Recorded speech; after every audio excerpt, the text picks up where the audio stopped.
Federação da Rússia tem sido atacada de todos os lados ultimamente, claro, pelo frente militar, mas em especial por sabotagens ucranianas.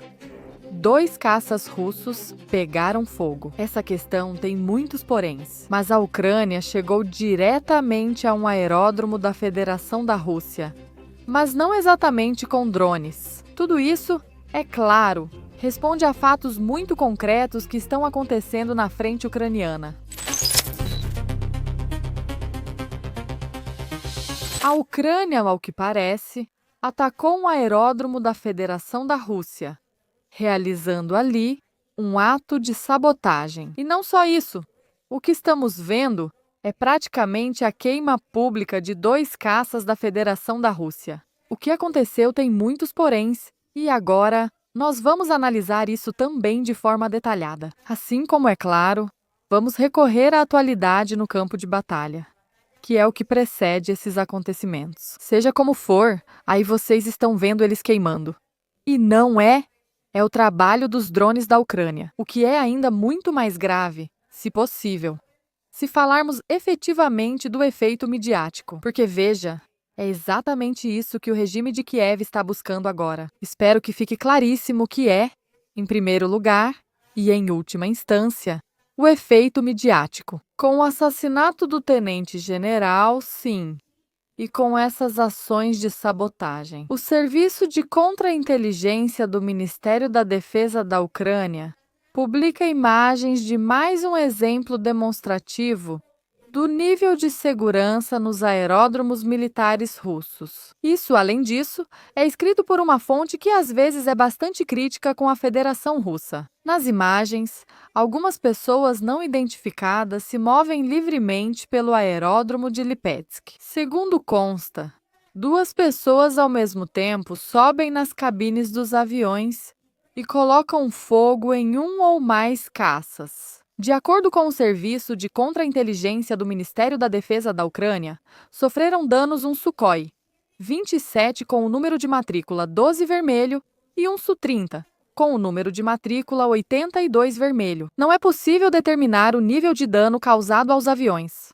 Mas, segundo a experiência de incêndios semelhantes no passado, o dano é insignificante. E quanto ao Su-27, este foi desativado no ano de 2014. Ou seja, as imagens que estamos vendo em nossas telas realmente têm um impacto muito forte em termos de consequências midiáticas.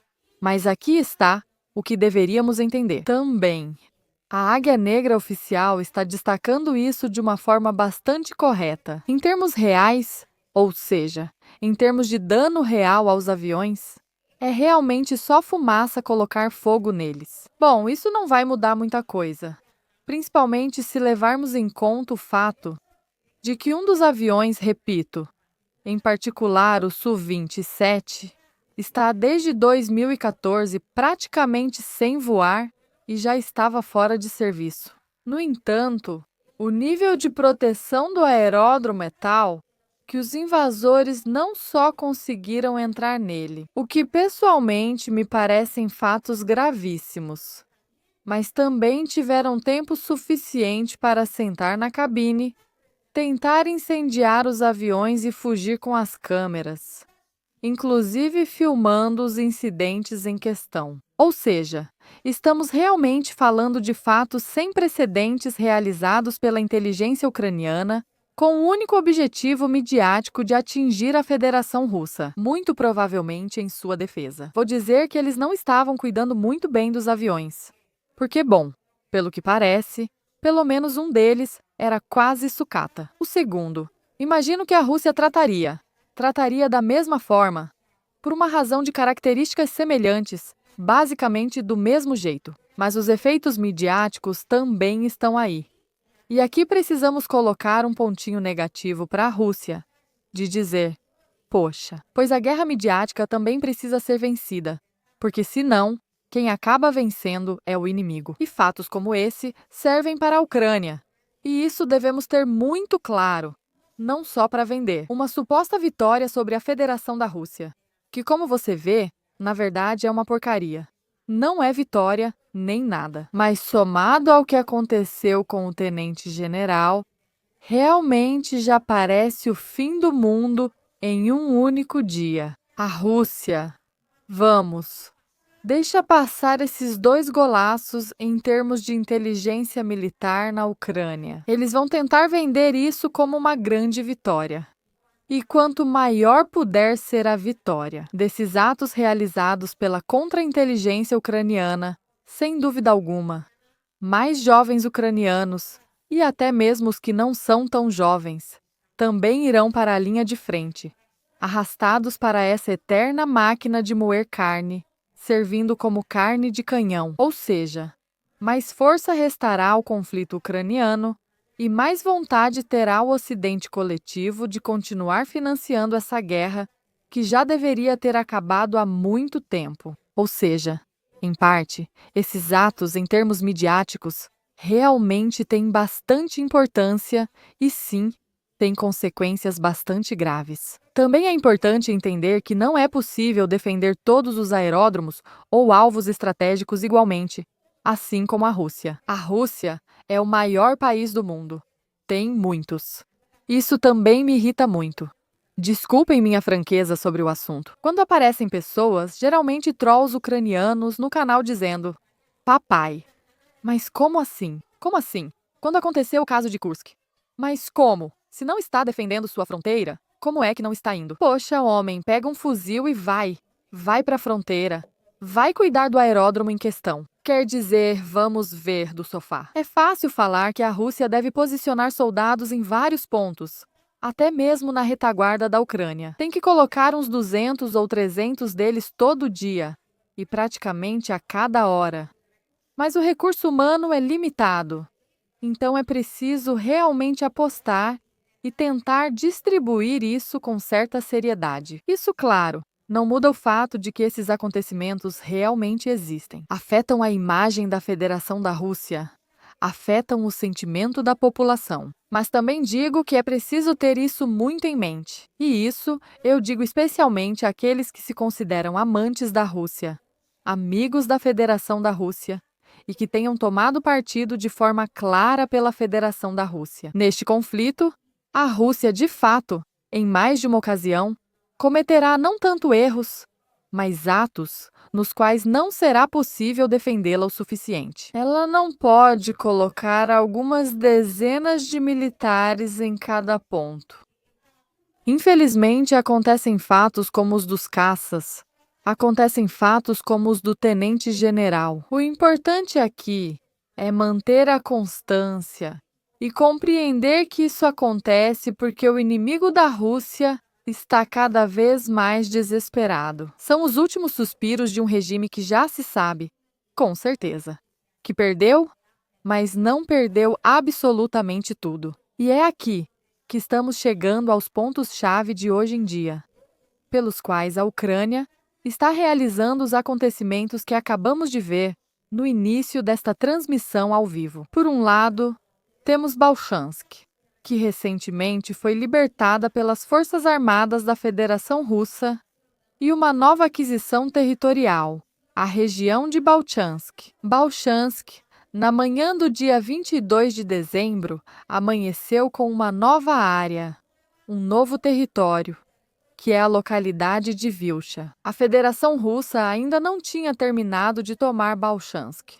E praticamente em poucas semanas, os acontecimentos na linha de frente já vêm mudando nos últimos 2 dias, de tal forma que hoje chegou a notícia de que na própria direção de Bolchansk, onde há pouco estávamos anunciando a tomada da localidade em questão, as unidades da Federação Russa haviam libertado completamente o assentamento de Vilcha. É uma vila bastante pequena, atenção, mas absolutamente fundamental na hora de se aproximar de outro ponto que vocês estão vendo de fato no mapa, um pouco mais ao sul, e que é absolutamente chave, que é a localidade de Belyaloyets, em tradução do russo Poço Branco, que é esta. Sim, uma vila bastante grande. A partir daí, realmente, pode-se manter os dedos cruzados e avançar mais para dentro na direção de Kharkov,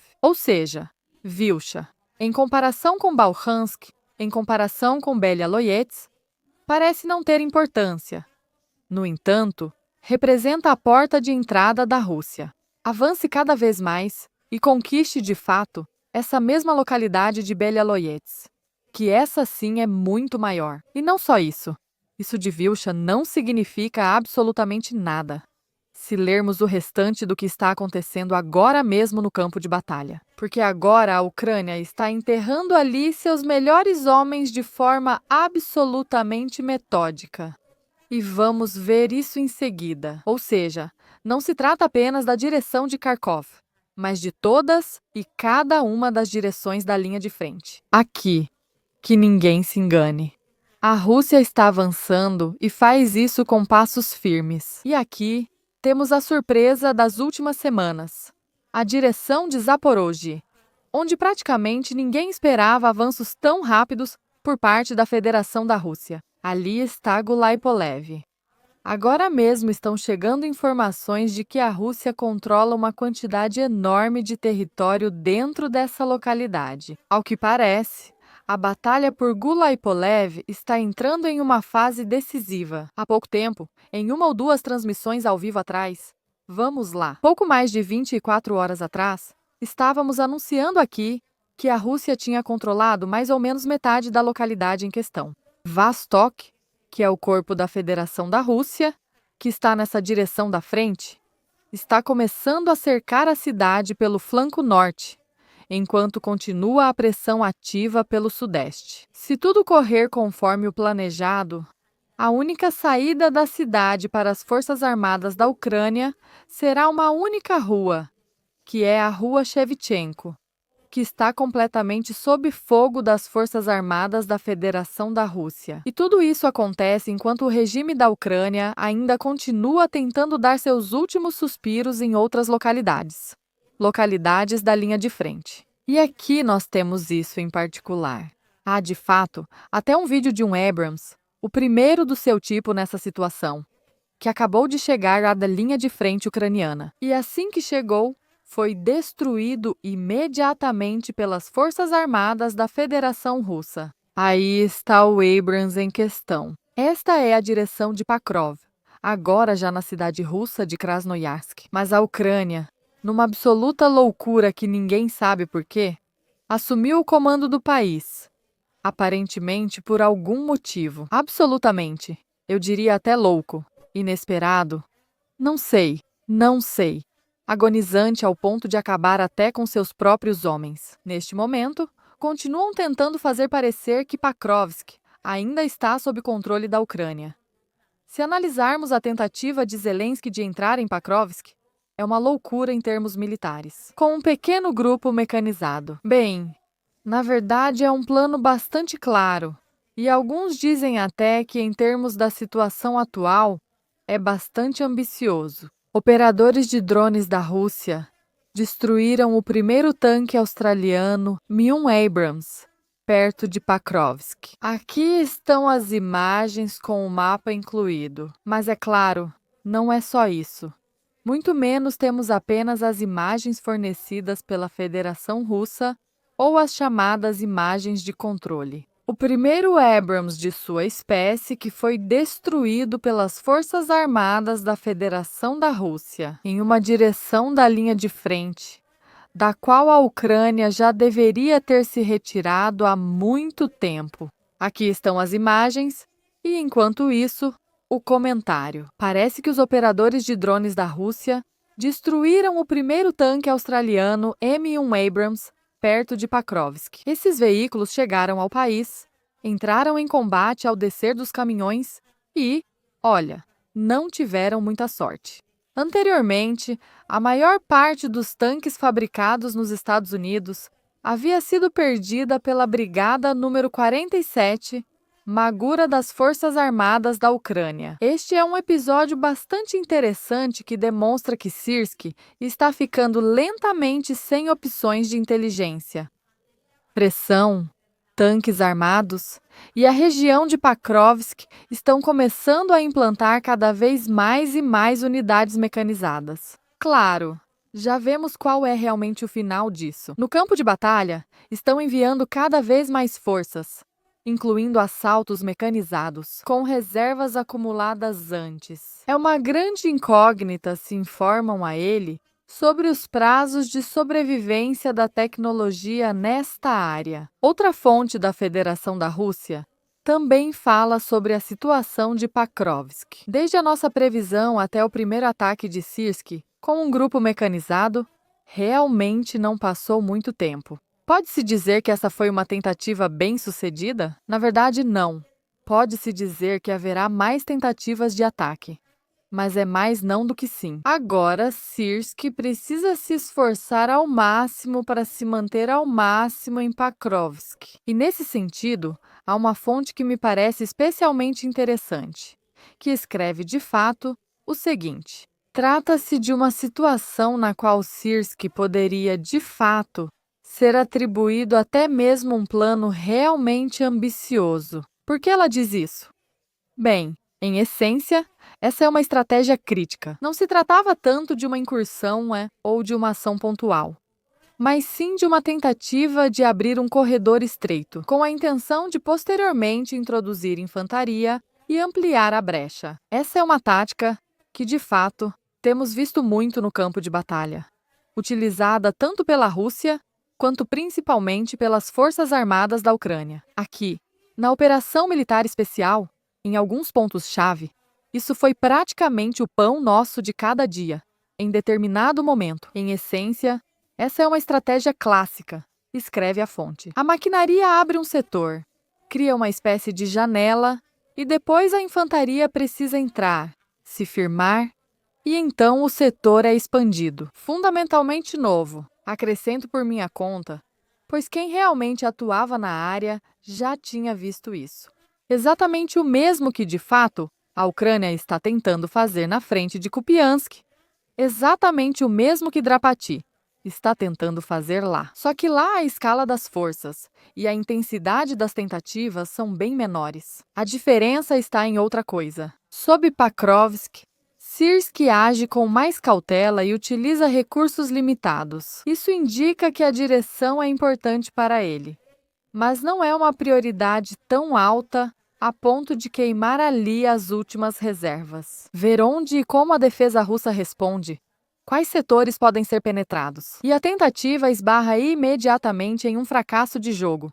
Por isso, não se deve supervalorizar essas ações. Não é uma ofensiva no mesmo sentido clássico, mas sim uma tentativa de testar a viabilidade de uma velha estratégia em novas condições, com a saturação de drones e um controle rigoroso dos acessos. Até agora, a prática mostra que essas incursões mecanizadas terminam antes que o tão esperado corredor apareça. No final das contas, aqui eu vejo mais do que uma estratégia, porque acredito que Sirsk realmente não é bobo e tenta analisar, já que ele realmente age com recursos limitados. E aqui devemos estar, acredito, firmes com a verdade e dizer as coisas como elas são. Sim, ele está sondando o terreno, mas acredito que a operação de abrir um corredor em Pakrovsk corresponde a uma loucura militar e, portanto, é mais uma operação de caráter puramente político.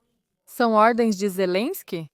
Tenho certeza, minhas fontes confirmam. E isso é o que inúmeras vezes eu já disse para vocês através do meu grupo privado, que é onde vocês recebem essas informações em primeira mão, de última hora, que na verdade praticamente ninguém conhece, exceto nós que estamos aqui, diretamente no local dos acontecimentos. E mesmo assim, nem todos. Seja como for, na minha opinião, é uma verdadeira loucura tentar hoje em dia abrir Pakrovsk. Mas entendo que o regime de Kiev simplesmente não está deixando outras opções. E para completar o quadro, a Ucrânia abriu uma ferida que agora vai começar a sangrar. E de que maneira? Porque a frente está se desdobrando e está se tornando, em vez de uma só, absolutamente desdobrada. Situação: avanço das Forças Armadas Russas na região de Sumy. o que se sabe até agora. A correspondente de guerra, Alexandra Koch, informou que neste fim de semana as tropas russas atacaram em um novo setor da frente na região de Sumy. Desde o distrito de Krasnoyerutsky, em Belgorod, nem sempre sei mudar do espanhol para o russo Krasnoyerutsky em Belgorod, o Ministério da Defesa confirmou a atividade neste setor, afirmando que as Forças Armadas. O Ministério da Defesa informou que as Forças Armadas russas na região de Sumy têm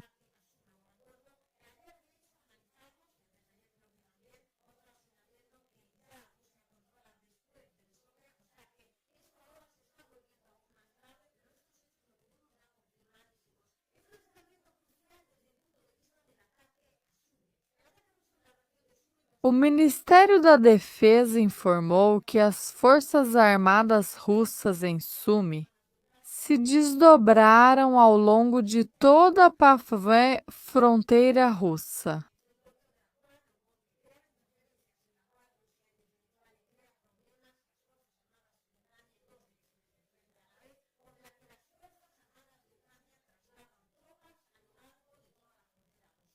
Obrigar o comando das Forças Armadas da Ucrânia a transferir reservas para este setor da frente, ou seja, para o setor de Sumy, é o terceiro objetivo? Nem de longe, muito menos. O Ministério da Defesa informou que as Forças Armadas russas na região de Sumy se desdobraram. Isso pode causar problemas para a Ucrânia em setores estratégicos da frente. O ministério informou que Sumy se desdobrou.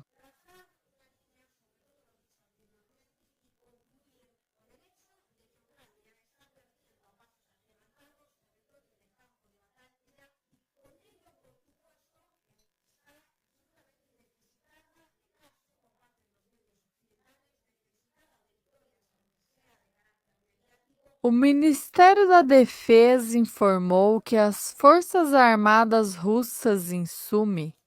O Ministério da Defesa informou.